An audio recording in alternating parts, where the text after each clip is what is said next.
Bacalah Al-Quran, karena Al-Quran terdapat 5 keutamaan. Keutamaan yang pertama dalam Al-Quran, setiap ayat yang dibaca, jangankan ayat, setiap kalimat yang dibaca, jangankan kalimat, setiap huruf yang dibaca akan digandakan pahala oleh Allah Subhanahu wa taala. Yang kedua, hampir semua orang takut dengan kematian. Hampir semua orang takut manakala dia sendirian. Tapi dijamin oleh Rasulullah SAW, manakala orang di dalam hidup senantiasa membaca Al-Quran, Al-Quran menjadi teman yang setia. Dan dia akan hadir pada saat ruh manusia dicabut, dia akan hadir menemaninya. Pada saat dimandikan jenazahnya, Al-Quran itu akan hadir.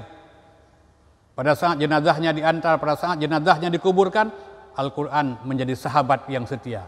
Bersahabatlah di dunia, bersahabatlah pada saat hidup dengan Al-Quran, supaya Al-Quran tetap bersahabat setelah kita mati. Kemudian manfaat yang kedua,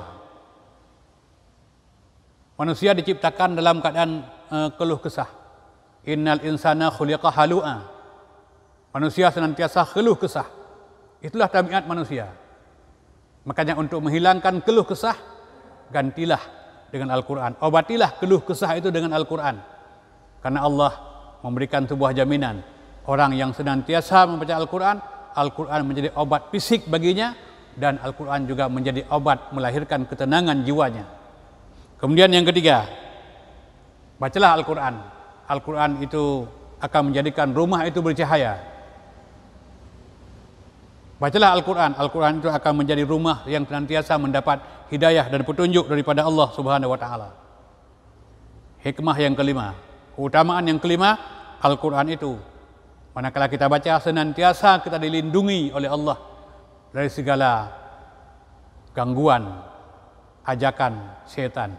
Setan itu musuh yang nyata, dan dia tidak pernah takut kepada siapapun, kecuali yang takut hanya kepada orang-orang yang senantiasa membaca Al-Quran. Maka jadikan semboyan, tidak ada hari tanpa Al-Quran.